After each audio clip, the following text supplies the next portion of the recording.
Bismillahirrahmanirrahim. Assalamualaikum warahmatullahi wabarakatuh. Teman-teman, pada kesempatan kali ini kita akan membahas materi tentang himpunan. Ini adalah bagian dari mata kuliah Logika dan Himpunan. Mata kuliah ini sangat penting ya, bukan hanya pada saat teman-teman duduk di bangku kuliah, namun juga pada saat nanti teman-teman sudah terjun ke masyarakat. Atau mungkin teman-teman ada yang ingin tes potensi akademik atau TPA atau tes CPNS ya. Nah, salah satu mata ujinya itu adalah tentang logika dan himpunan. Nah, oleh karena mata kuliah ini sangat penting, jadi teman-teman harus paham dari sekarang. Oke? Baik, kita mulai dari definisi himpunan ya. Apa itu himpunan? Iya, himpunan merupakan daftar, koleksi, atau kelas dari objek-objek yang didefinisikan secara jelas. Nah, di sini ada kata-kata secara jelas, ya. Jadi, kalau definisinya itu tidak jelas, maka dia bukan himpunan ya. Baik, apa contoh himpunan? Ya, misalkan kita punya himpunan bilangan prima misalkan. Nah, itu jelas ya, anggotanya adalah ya 2, 3, 5, 7 dan sebagainya. Ya, atau himpunan bilangan ganjil misalkan, yaitu 1, 3, 5, 7 dan seterusnya. Ya, atau himpunan huruf-huruf hidup. Ya, anggotanya apa? A, E, I, O dan U. Seperti itu. Atau bisa juga himpunan sungai-sungai di Indonesia misalkan. Baik, nah objek-objek ini kita sebut sebagai anggota atau elemen dari himpunan. Objek-objek ini bisa berupa benda apa saja ya.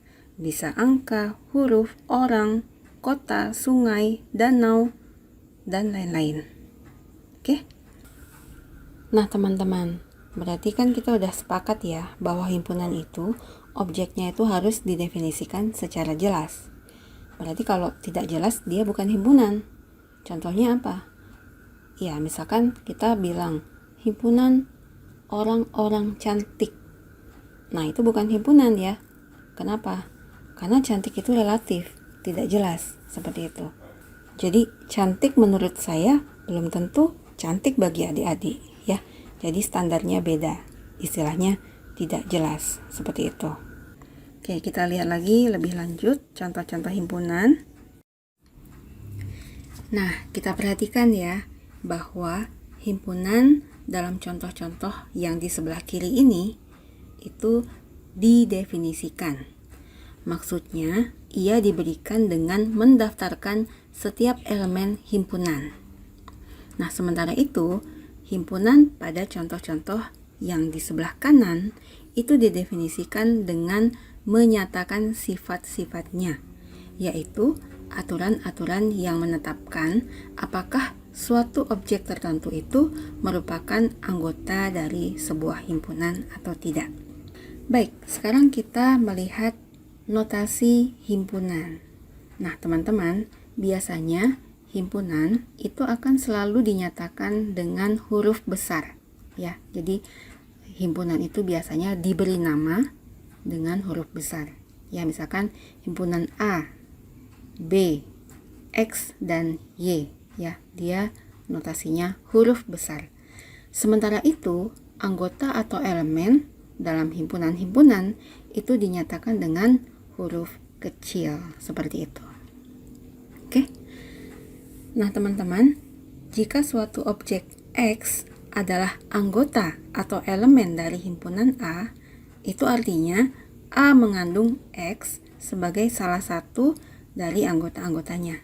Maka notasinya adalah X elemen A, seperti ini lambangnya. Ya, cara bacanya boleh seperti ini. X termasuk A atau X di dalam A, atau boleh X elemen A. Nah, kemudian jika suatu objek, sebut saja Y, itu bukan anggota himpunan B, artinya B tidak mengandung Y sebagai salah satu dari elemen-elemennya. Maka kita tulis dengan notasi berikut. Dibaca, Y bukan anggota B. Seperti itu, ya. Atau Y bukan elemen B. Baik, bila suatu himpunan tertentu dinyatakan secara jelas anggota-anggotanya, misalnya A terdiri atas bilangan 1, 3, 7, dan 10, maka cara penulisannya adalah sebagai berikut. A, ya, huruf besar, sama dengan, kemudian ada kurung kurawal buka, ya, kemudian kita tulis 1, 3, 7, 10. Kemudian kita tulis kurung kurawal tutup. Oke. Nah, bentuk penulisan himpunan seperti itu kita sebut bentuk pendaftaran atau tabular form. Nah, bila suatu himpunan didefinisikan dengan menyatakan sifat-sifat yang harus dipenuhi oleh anggota-anggotanya, maka ia ditulis dalam bentuk, nah contohnya sebagai berikut, ya. Nah, ini dibaca B adalah himpunan dari X, di mana X adalah sungai-sungai dan X ada di Indonesia. Bentuk penulisan himpunan seperti ini disebut dengan bentuk pembangun himpunan atau set builder form dari himpunan. Nah, perhatikan bahwa tanda tegak, ya, lurus tegak seperti ini dibaca di mana. Oke? Nah, sekarang kita masuk ke himpunan terbatas dan tak terbatas. Teman-teman, suatu himpunan dikatakan terbatas bila ia terdiri atas sejumlah elemen-elemen yang berbeda, dan bila elemen-elemennya dihitung, maka proses penghitungan ini akan berakhir. Jika tidak, maka himpunannya tak terbatas. Sebagai contoh, himpunan M adalah X sedemikian sehingga atau di mana X adalah nama-nama hari. Nah, jelas ya, di sini M itu terbatas. Karena kita bisa mendaftarkan, ya, nama-nama hari dalam seminggu, seperti itu. Nah, kemudian bagaimana dengan himpunan ini? N sama dengan 2, 4, 6, 8, dan seterusnya. Ya, ini adalah contoh himpunan yang tidak terbatas. Ya, sebab sampai besok pagi pun kalau kita teruskan, ini kita belum selesai. Ya, jadi dia tidak terbatas. Oke. Sekarang kita lanjutkan ke kesamaan himpunan. Nah, himpunan A itu dikatakan sama dengan himpunan B bila setiap elemen himpunan A adalah juga merupakan himpunan B. Demikian juga sebaliknya.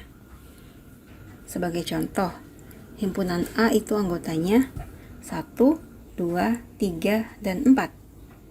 Sementara itu himpunan B anggotanya adalah 4, 2, 1, dan 3. Maka ini dapat disimpulkan bahwa A sama dengan B. Nah, teman-teman tidak usah khawatir, ya.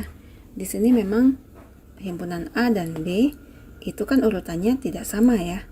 Akan tetapi kalau kita lihat lebih dekat, itu elemen-elemennya itu sama saja. Jadi bisa kita simpulkan bahwa himpunan A itu sama dengan himpunan B. Oke. Nah, kita lanjutkan. Himpunan C, ya, anggotanya 5, 6, 5, 7. Sementara itu himpunan D anggotanya adalah 7, 5, 7, dan 6. Nah, kita lihat, ya.